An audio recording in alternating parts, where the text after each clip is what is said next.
Hi, my name is Tajne Peterson, and this video was recorded in May 2020. I'm sure we've all seen or at least heard of the famous animated film Finding Nemo. This children's movie is an accurate representation of what it is like for animals to be removed from their natural habitats and how they then feel in captivity.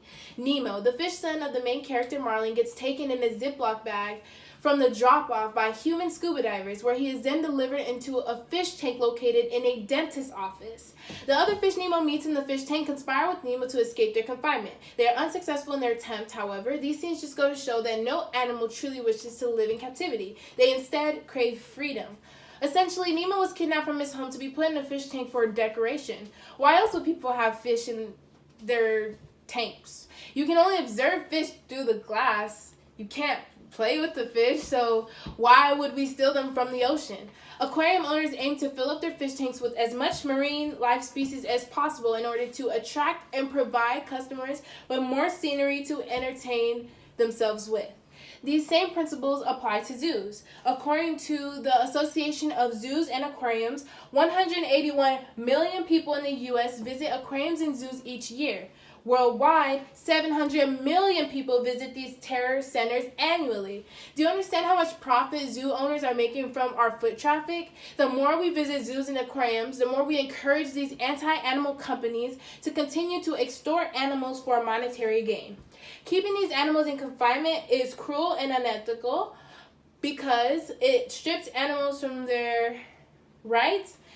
They have to be forced to live in unnatural living conditions, and they are also often mistreated.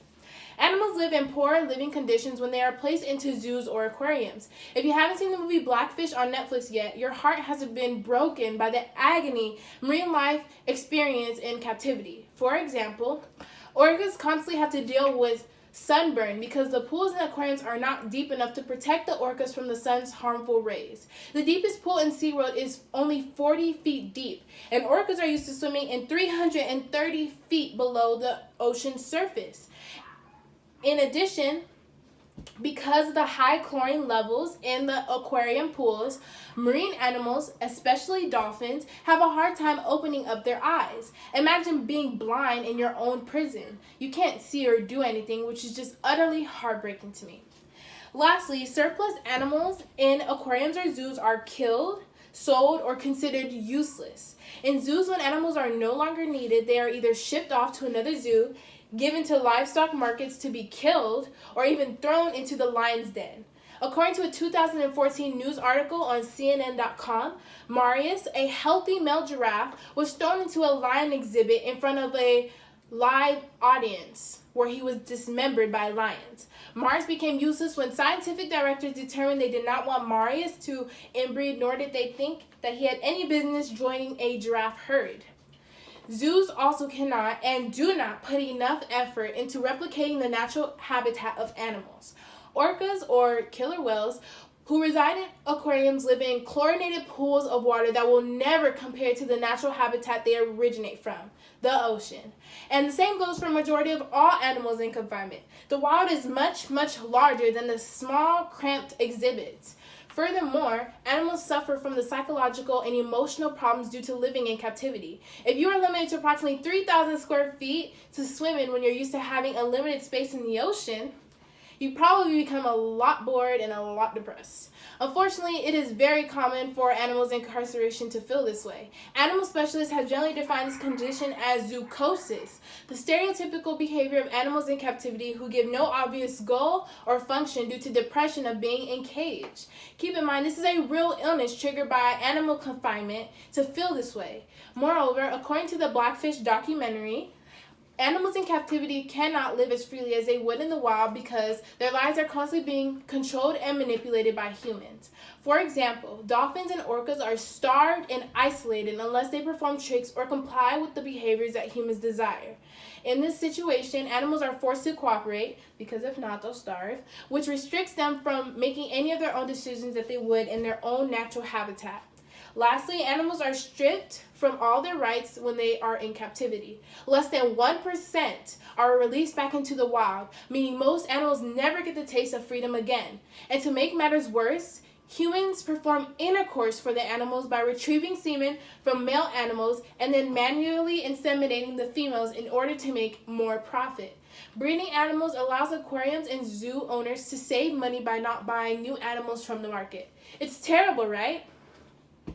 And after hearing all that, I bet you're wondering, why do we still have zoos and aquariums?